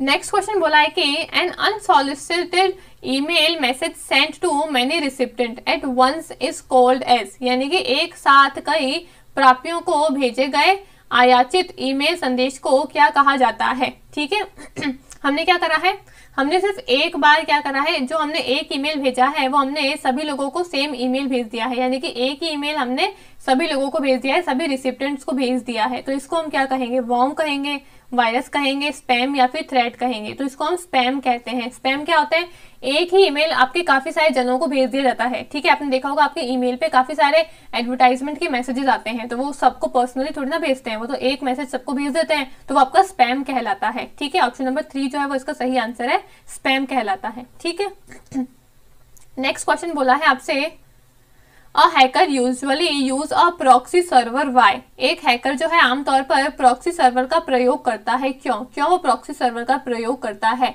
तो प्रॉक्सी सर्वर क्या होता है, यानी कि प्रॉक्सी होता क्या है, इस शब्द को समझ लोगे तो आंसर आपको वैसे ही ऑटोमेटिकली समझ में आ जाएगा। प्रॉक्सी क्या होता है, हम क्या करते हैं, हमारी जगह पे किसी दूसरे इंसान को रख देते हैं, यानी कि ताकि हमारी जो आइडेंटिटी है उसको छुपाने के लिए जब हम किसी दूसरी चीज का प्रयोग करते हैं ताकि हमारी आइडेंटिटी दूसरे के सामने ना आ जाए, तो वो होती है हमारी प्रॉक्सी। ठीक है, अपनी पहचान को छुपाने के लिए जब हम किसी दूसरी चीज का इस्तेमाल करते हैं उसको हम प्रॉक्सी कहते हैं। ठीक है, तो अब ऐसा क्यों करता है हैकर, सबसे पहला है डुप्लीकेट सर्वर को क्रिएट करने के लिए, फिर बोला है क्रिएट अ स्ट्रॉन्ग कनेक्शन, यानी कि स्ट्रॉन्ग कनेक्शन बनाने के लिए, फिर आपका थर्ड बोला है to obtain a remote access control करने के लिए, या फिर to hide malicious activity on the network, कि नेटवर्क पे जो वो भी मैलिशियस एक्टिविटी कर रहा है उसको छुपाने के लिए। तो अभी मैंने आपको बताया प्रॉक्सी क्यों करते हैं, हम हमारी आइडेंटिटी को छुपाने के लिए हम प्रॉक्सी का यूज करते हैं। तो जो आपका हैकर है वो भी क्या करेगा, अपनी आइडेंटिटी को छुपाने के लिए प्रॉक्सी सर्वर का यूज करेगा ताकि उसका नाम सामने ना आ जाए, किसी को उसके बारे में पता नहीं चल जाए। तो ये क्या करेगा, ऑप्शन नंबर 4 इसका सही आंसर है, hide malicious activity on the network. Network पे वो जो भी एक्टिविटी कर रहा है, जो भी वो मैलिशियस एक्टिविटी कर रहा है, उनको छुपाने के लिए, उनको हाइड करने के लिए, यानी कि नेटवर्क पर दुर्भावनापूर्ण गतिविधि को छिपाने के लिए वो क्या करता है, प्रॉक्सी सर्वर का उपयोग करता है। ऑप्शन नंबर 4 इसका सही आंसर है। ठीक है, फिर नेक्स्ट क्वेश्चन में आपको कुछ 4 मेलवेयर्स के टाइप्स दिए हुए हैं और यहाँ पे आपको उनके एग्जाम्पल दिए हुए हैं, आपको मैच करना है। सबसे पहले दिया हुआ है आपका बग, फिर है आपका वॉर्म, फिर है आपका वायरस और फिर दिया हुआ है आपका रैंसमवेयर। इनको क्या इसका एग्जाम्पल होंगे, आपको उससे मैच करना है। ठीक है, तो सबसे पहले है आपका बग, बग का एग्जाम्पल है Y2K, फिर है आपका वॉर्म, वॉर्म का एग्जाम्पल है स्टॉर्म, फिर है आपका वायरस, वायरस का एग्जाम्पल है कोड रेड और फिर है आपका रैंसमवेयर, इसको हम WannaCry के नाम से भी जानते हैं। ठीक है, ऑप्शन नंबर 4 जो है वो इसका करेक्ट आंसर हो जाएगा। ठीक है, हिंदी में भी यहाँ पे लिखा हुआ है पूरा क्वेश्चन। नेक्स्ट क्वेश्चन क्या बोला है, what is the famous technological medium for the spread of malware facing problem on spam and fishing activities, phishing attacks. ठीक है, यानी कि मेलवेयर के प्रसार के लिए प्रसिद्ध तकनीकी माध्यम क्या है जिससे स्पैम और फिशिंग अटैक जैसे समस्याओं का सामना करना पड़ता है। यानी कि जो आपकी मेलवेयर की जो एक्टिविटीज है, जो मेलवेयर फेसिंग प्रॉब्लम्स जो होती है फिशिंग एक्टिविटीज और जो स्पैम होते हैं वो किसके अंदर होते हैं, किसके अंदर हमको इन दोनों चीज़ों का सामना करना पड़ता है, ऐसी प्रॉब्लम्स का सामना करना पड़ता है, HTTP के अंदर, मैक के अंदर, ईमेल के अंदर यानी कि या फिर FTP के अंदर। तो ये हम ईमेल के अंदर हमको ऐसी फिशिंग की एक्टिविटीज़ और स्पैम जो है वो ज़्यादा से ज़्यादा हमको ईमेल्स के अंदर देखने को मिलते हैं। तो ऐसी प्रॉब्लम्स हमको ईमेल के अंदर फेस करनी पड़ती है। ठीक है, तो इस थर्ड आपका सही आंसर हो जाएगा। बाकी जो दोनों तीनों है आपके HTTP, मैक और FTP, ये इसका सही आंसर नहीं हो जाएंगे। ठीक है, ये तो सिंपल सा क्वेश्चन है। नेक्स्ट क्वेश्चन बोला है international solar alliance present post of president is held by India. कि इंटरनेशनल सोलर अलायंस जो है ISA, उसकी जो प्रेजेंट पोस्ट है वो प्रेसिडेंट ऑफ इंडिया के हाथों में है क्या? ठीक है, उसकी जो प्रेजेंट पोस्ट ऑफ प्रेसिडेंट है क्या वो इंडिया के हाथों में है क्या, यानी कि इंडिया उसको हेल्ड कर रहा है क्या? और फिर सेकंड स्टेटमेंट बोली है United states of America is not a member of international solar alliance. कि अमेरिका जो है वो ISA का मेंबर नहीं है। तो ऑप्शन नंबर फर्स्ट जो है वो सही है, लेकिन दूसरा जो है वो गलत है। अमेरिका आपका ISA का मेंबर है। ठीक है, तो पहला वाला सही है कि हाँ, जो ISA की जो प्रेसिडेंटशिप है वो इंडिया के पास में है, लेकिन अमेरिका जो है वो इंटरनेशनल सोलर अलायंस का पार्ट नहीं है, ये बात गलत है। तो ऑप्शन नंबर थर्ड इसका सही आंसर हो जाएगा। कथन पहला सही है लेकिन दूसरा आपका फॉल्स है। ठीक है, हिंदी में भी क्वेश्चन दिया हुआ है आपको। पहला कथन पूछा था कि भारत अंतरराष्ट्रीय सौर गठबंधन का वर्तमान में अध्यक्ष है क्या? हाँ, ये बात सही है। दूसरा बोला है कि अमेरिका अंतरराष्ट्रीय सौर गठबंधन का सदस्य नहीं है, ये बात गलत है, वो सदस्य है। ठीक है, नेक्स्ट क्वेश्चन बोला है ISA framework agreement entered into force in the year. जो आपका इंटरनेशनल सोलर अलायंस है वो कौन से साल में एनफोर्समेंट के अंदर आया था? तो वो 2017 के अंदर आया था। ठीक है, अंतरराष्ट्रीय सौर गठबंधन संधि कब लागू हुई थी? 2017 के अंदर। ठीक है, नेक्स्ट क्वेश्चन बोला है which of the following are the primary aerosols in the atmosphere. यानी कि निम्नलिखित में से कौन कौन वायुमंडल में प्राथमिक एरोसोल्स है वो आपको बताना है।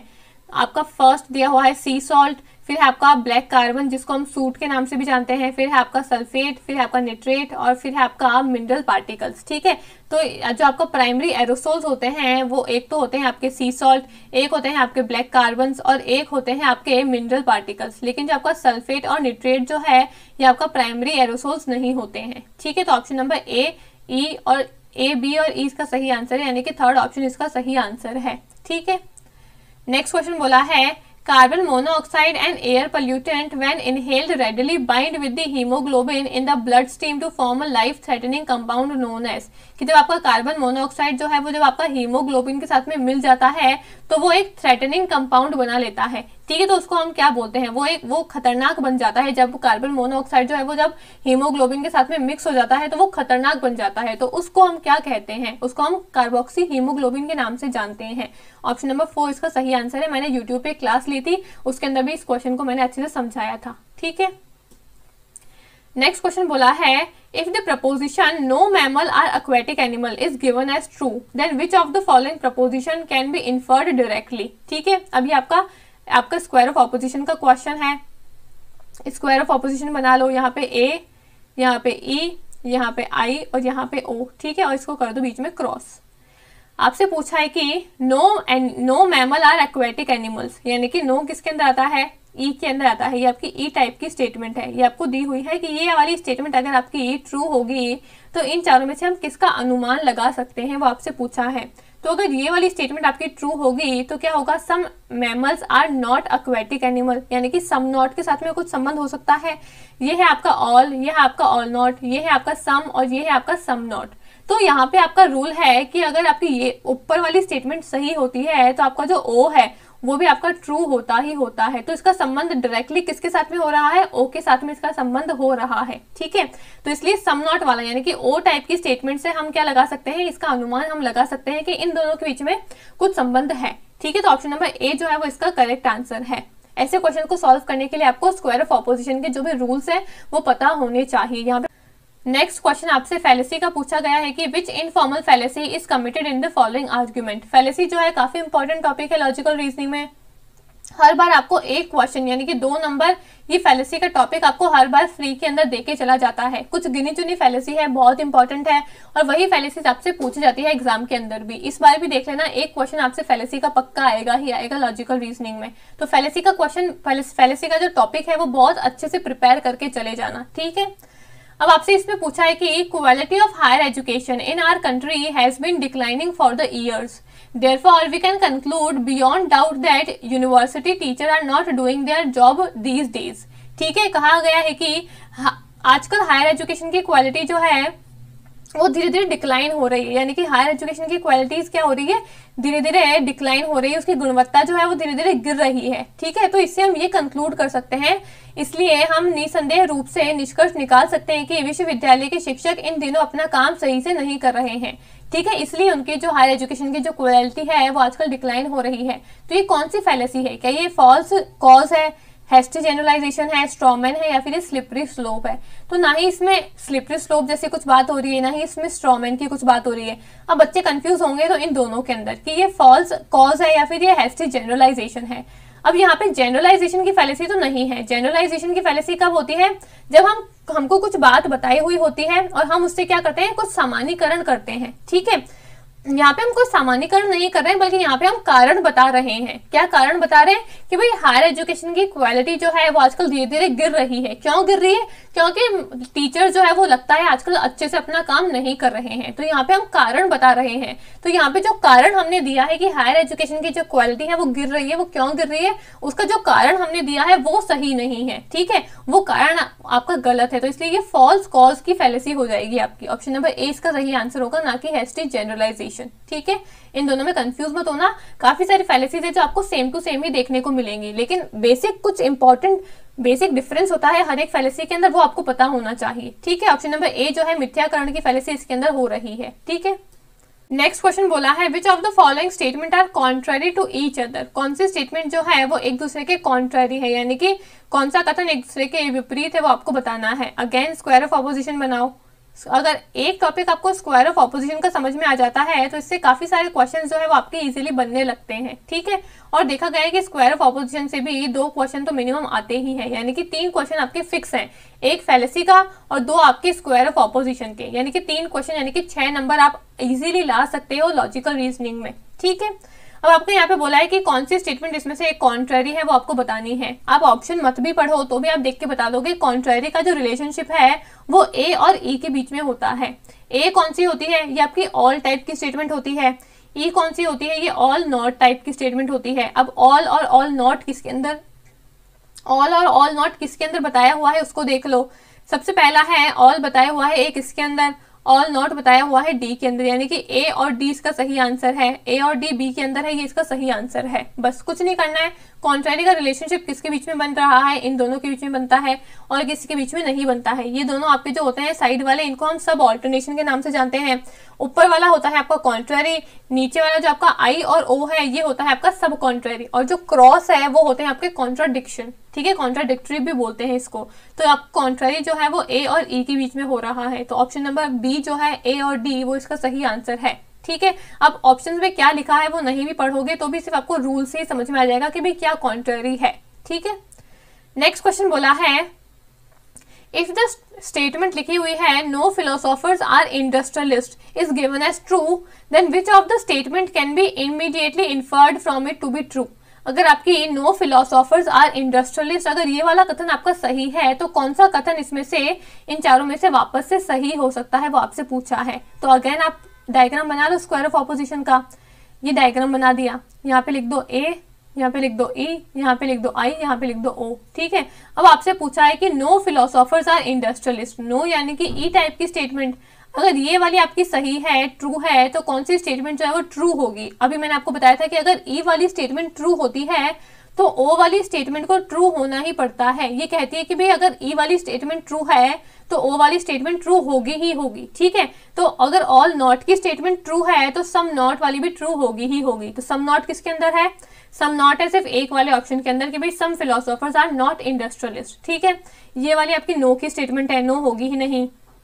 ये है आपकी ऑल की स्टेटमेंट, ऑल ये वाला है, ये ट्रू होता ही नहीं है, ठीक है। इन दोनों के बीच में रिलेशनशिप है कि भाई ये दोनों कभी भी एक साथ में ट्रू नहीं हो सकते हैं, तो जब एक ट्रू हो गई तो ये दूसरा ट्रू नहीं होगा, ठीक है। और सम वाली कहा गया है, ये होगी आपकी आई टाइप की स्टेटमेंट, यानी कि ई और आई के बीच में आपको कॉन्ट्राडिक्शन होता है, यानी कि दोनों ऑपोजिट होते हैं, एक ट्रू है तो दूसरा फॉल्स होगा ही होगा, यानी कि अगर ये वाली आपकी ट्रू हो गई तो इस वाले को क्या होना होगा, फॉल्स होना होगा। लेकिन यहाँ पे पूछा है कौन सी ट्रू होती है, तो ट्रू आपकी सिर्फ और सिर्फ ओ वाली स्टेटमेंट होती है। अगर आपकी ई वाली स्टेटमेंट ट्रू है तो ओ वाली स्टेटमेंट भी आपकी ट्रू होगी, ये आपका सब ऑल्टरनेशन का रिलेशनशिप कहता है, ठीक है।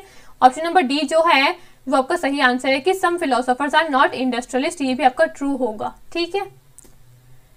नेक्स्ट क्वेश्चन बोला है कि which of the following statement are logically equivalent, इनमें से कौन सा स्टेटमेंट जो है वो लॉजिकली इक्विवेलेंट है वो आपको बताना है। इक्विवेलेंट यानी कि कौन सा इक्वल है, कौन से स्टेटमेंट जो है वो इक्वल है वो आपको बताने हैं।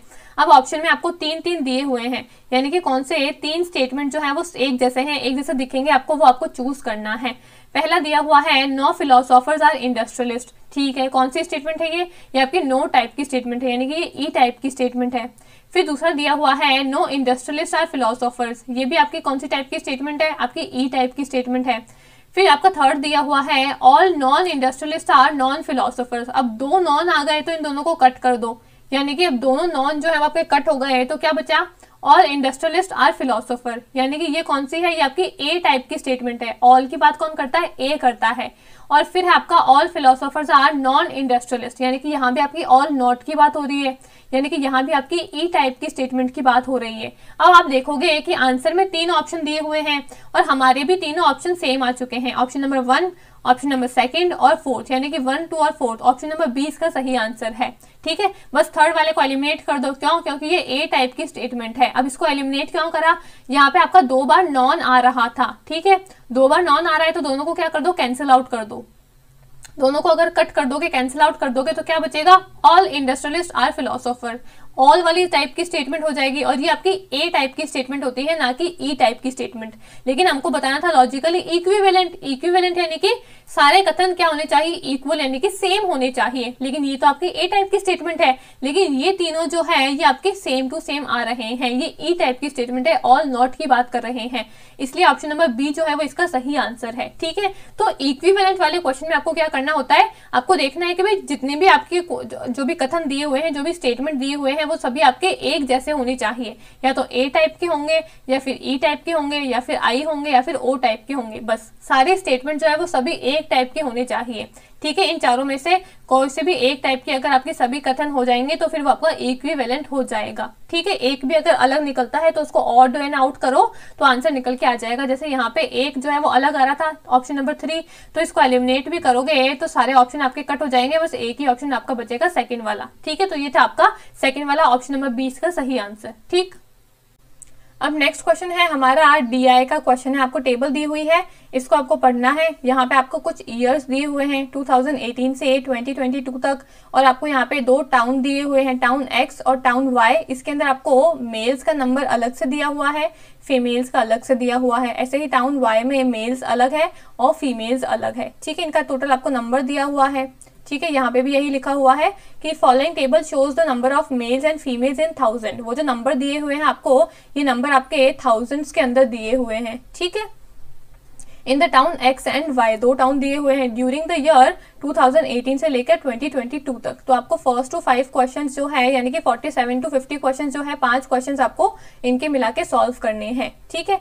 अब यहाँ पे हम चलते हैं फर्स्ट क्वेश्चन की तरफ। यहाँ पे हिंदी में भी सेम दिया हुआ है, आपको वर्ष दिए हुए हैं 2018 से 2022 तक। आपको शहर एक्स दिया हुआ है, शहर वाई दिया हुआ है, इसमें आपको पुरुषों की संख्या और महिलाएं की संख्या, यहाँ भी पुरुषों की संख्या दी हुई है और यहाँ भी महिलाओं की संख्या दी हुई है थाउजेंड्स के अंदर, ठीक है।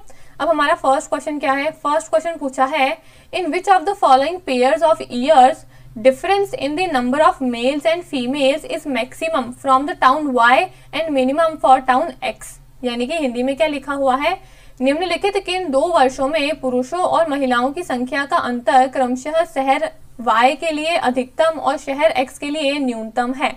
यानी कि हमसे पूछा है कि जो हमारे ईयर्स दिए हुए हैं 2018 से 2022 तक, हमसे पूछा है कि पेयर ऑफ ईयर्स, यानी कि 2 ईयर्स आएंगे, पेयर पूछा है, तो कौन से 2 सालों की बात हो रही है जिसके अंदर डिफरेंस निकालना है हमको, मेल्स एंड फीमेल्स का पहले डिफरेंस निकालना है, और फिर डिफरेंस निकालने के बाद में हमको बताना है कि y के अंदर तो मैक्सिमम यानी कि सबसे ज्यादा डिफरेंस किस में आ रहा है, और टाउन x के अंदर मिनिमम यानी कि सबसे कम डिफरेंस किसके अंदर आ रहा है, मेल्स और फीमेल्स के नंबर्स के अंदर। ठीक है, तो यहाँ पे क्या करोगे आप, टाउन x में आपको 2018 में आपका 50 to 49 नंबर दिया हुआ है, यहाँ पे टेबल में आप देख सकते हो।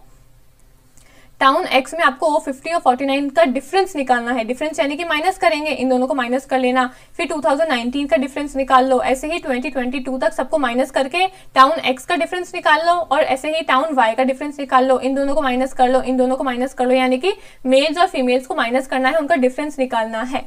ठीक है, अब हमने टाउन x के अंदर सबका डिफरेंस निकाल लिया, ये आ गया हमारा 2018 में आपका डिफरेंस आया है 1 आया है, 19 में डिफरेंस आया है 3, 20 में डिफरेंस आया है 3, ऐसे ही इसमें 21 में आया है 0 और 22 में आया है 3। ठीक है, डिफरेंस निकालिए माइनस करके x के अंदर मेल्स और फीमेल्स के नंबर को। सेम करना है टाउन y के अंदर, 2018 से लेके 2022 तक क्या करना है, ये मेल्स के नंबर है, इनको फीमेल्स के नंबर से माइनस कर लो। क्यों माइनस करेंगे, क्योंकि यहाँ पे डिफरेंस पूछा हुआ है। ठीक है, सेम यहाँ पे डिफरेंस निकाला तो 3, 2, 1, 2 और 7, ये इसका डिफरेंस आ गया टाउन y का। अब हमसे क्या पूछा था, हमको बताना है कि कौन से नंबर ऑफ पेयर्स के अंदर, कौन से नंबर ऑफ है ना पेयर ऑफ ईयर के अंदर y के अंदर तो जो डिफरेंस है वो आपका मैक्सिमम है, यानी कि y के अंदर सबसे ज्यादा डिफरेंस आ रहा है। तो y में सबसे ज्यादा डिफरेंस आ रहा है 2022 के अंदर, कितना आ रहा है, 7 आ रहा है, बाकी सब में 3 है, 2, 1, 2, लेकिन इसमें ही सबसे ज्यादा डिफरेंस है। ठीक है, और टाउन x के अंदर आपसे मिनिमम पूछा है।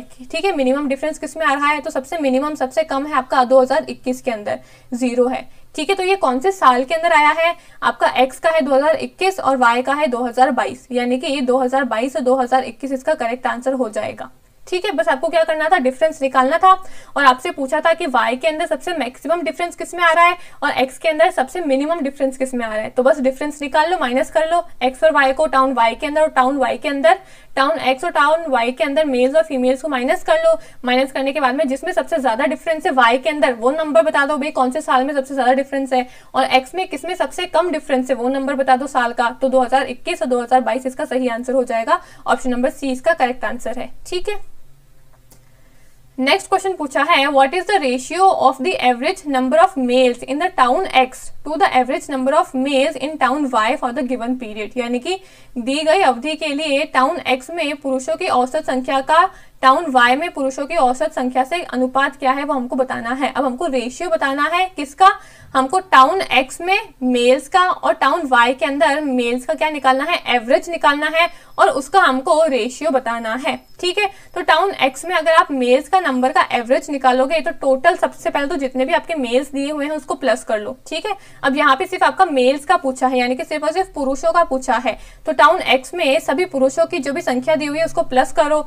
ठीक है, ऐसे ही टाउन y में सभी पुरुषों की संख्या जो दी हुई है उसको प्लस करो। ठीक है, तो अभी आप यहाँ पे अगर प्लस करोगे तो टाउन x के अंदर मेल्स का एवरेज आएगा 265। ठीक है, 265 डिवाइड बाय 5 करोगे तो इसका एवरेज आ गया 53। ऐसे ही टाउन y के अंदर अगर आप मेल्स का एवरेज निकालोगे तो वो आएगा आपका 56.4।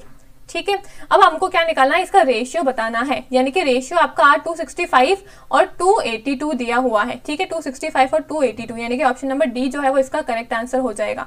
हमको ज्यादा पूरा डिटेल में नहीं जाना था, 53 और 56, हमको सिर्फ क्या करना था, एवरेज का डिफरेंस, एवरेज का रेशियो दिखाना था, तो हमको सिर्फ यहीं तक ही देखना है, 265 और 282 तक। ठीक है, तो ऑप्शन नंबर डी जो है वो इसका करेक्ट आंसर हो जाएगा। ठीक है, नेक्स्ट क्वेश्चन पूछा है, find the number of years in which number of females in town x and town y is less than their respective average numbers in 2 towns के अंदर, यानी कि हमसे पूछा है कि कौन से साल के अंदर नंबर ऑफ फीमेल्स पूछा है, यहाँ पे मेल्स का कुछ नहीं पूछा है, सिर्फ और सिर्फ फीमेल्स का पूछा है कि number of females in town x and town y is their respective average number, कि टाउन जो फीमेल्स है उनका x और y के अंदर जो नंबर है वो उनके एवरेज से कितना कम है, कौन से साल में कितना कम एवरेज है उनका, वो हमसे पूछा है। ठीक है, number of female in town x and town y is less than their respective average, कि उनके एवरेज से उनका नंबर कितना कम दिया हुआ है वो हमसे पूछा है। यहाँ पे आपके फीमेल्स को देखते हैं, अब x में फीमेल्स का ये सारे नंबर दिए हुए हैं, वाई में फीमेल्स की ये सारे नंबर दिए हुए हैं। ठीक है, हमको बताना है कि किसके अंदर उनके एवरेज से कम नंबर है। पहले इसका एवरेज निकालेंगे और फिर मैच करेंगे अब इसको। ठीक है, तो इसका सोल्यूशन क्या दिया हुआ है, इसका सोल्यूशन दिया हुआ है टाउन एक्स के अंदर अगर आप फीमेल्स का एवरेज निकालोगे तो सबसे पहले तो सबको प्लस कर लो, तो प्लस करने के बाद में आएगा आपका 255। जितने भी फीमेल्स के नंबर दिए हुए हैं सबको प्लस कर लो, 255 उसका आंसर आ जाएगा। और फिर उसको हम 5 से डिवाइड कर देंगे, 5 से डिवाइड कर देंगे क्योंकि 5 सालों का हमसे पूछा हुआ है इसलिए। अब 5 से डिवाइड करने के बाद में आपका एवरेज आ जाएगा 51। ठीक है, टाउन एक्स में फीमेल्स का एवरेज आ गया 51। ऐसे ही टाउन वाई के अंदर करो, 267 आ जाएगा टोटल, उसका पूरा एवरेज निकाल लो तो आएगा आपका 53.4। यहाँ पे 51 आ गया, यहाँ पे 54 आ गया। अब चेक करो कि टाउन एक्स के अंदर 51 से कम कौन सा नंबर दिया हुआ है। अब देखो यहाँ पे टाउन एक्स के अंदर 51 से कौन सा कम नंबर दिया हुआ है। टाउन एक्स में 51 से कम है 2018 का और 2019 का, बाकी सारे आपसे 51 से बड़े हैं। हमसे लेस देन ही पूछा था कि एवरेज का लेस देन नंबर कौन सा है फीमेल्स के अंदर, तो ये 2 सालों के अंदर है। ठीक है, टाउन एक्स में 2 साल में 51 उनके एवरेज से कम नंबर दिया हुआ है। ठीक है, यानी कि टाउन एक्स तो हो गया आपका 2। ठीक है, टाउन एक्स हो गया आपका 2। ठीक है, यानी कि ऑप्शन नंबर ए जो है वो वहां पे आपका 1 दिया हुआ है, ये कट जाएगा। और टाउन 3 आपका जो ऑप्शन 3 है उसमें आपका 3 दिया हुआ है, वो भी आपका कट जाएगा। बी में आपका 2 दिया हुआ है और डी में भी आपका 2 दिया हुआ है। अब हम देखते हैं टाउन वाई के अंदर। टाउन वाई में हमारा जो एवरेज आया है वो आया है 53.4। अब देखो कि टाउन वाई में जो नंबर दिया हुआ है फीमेल का वो इस एवरेज से कितना छोटा है, यानी कि किस साल में इस एवरेज से नंबर छोटा दिया हुआ है 53.4 से। तो टाउन वाई के अंदर चलते हैं। टाउन वाई में 53.4 से कम नंबर दिया हुआ है आपका 2018 में और 2019 में। यहाँ भी 54 है, यहाँ 56 है, यहाँ 55 है।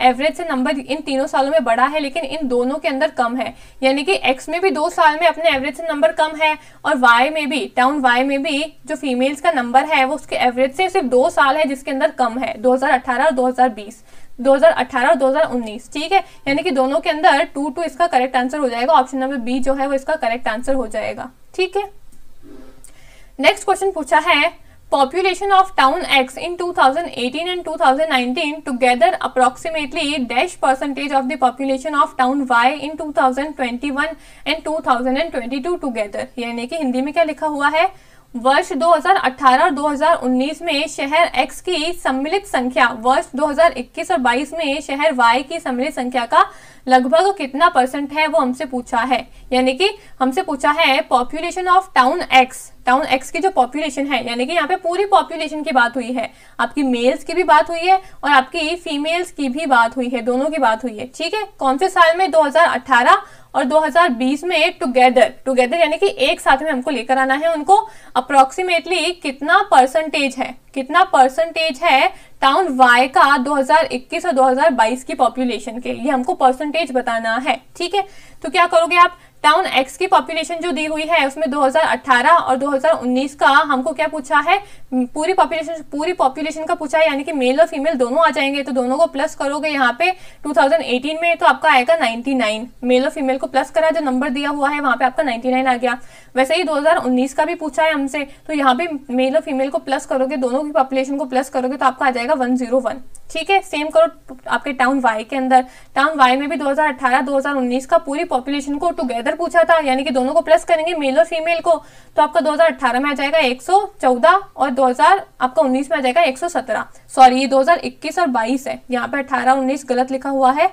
18 और 19 तो आपका पूछा है टाउन एक्स के अंदर, टाउन वाई में पूछा है 2021, तो यहाँ पे 2021 होना चाहिए था और यहाँ पे 2022 होना चाहिए था। ठीक है, नंबर सही है लेकिन बस साल में थोड़ा सा गड़बड़ लिखा हुआ है, 21 है और ये 22 है। ठीक है, 18 19 नहीं है। ठीक है, तो टाउन वाई के अंदर 2021 में पॉपुलेशन है आपकी 114 और 2022 में आपकी पॉपुलेशन है 117। अब हमसे क्या पूछा है, परसेंटेज पूछा है, तो ठीक है भाई परसेंटेज निकाल दो।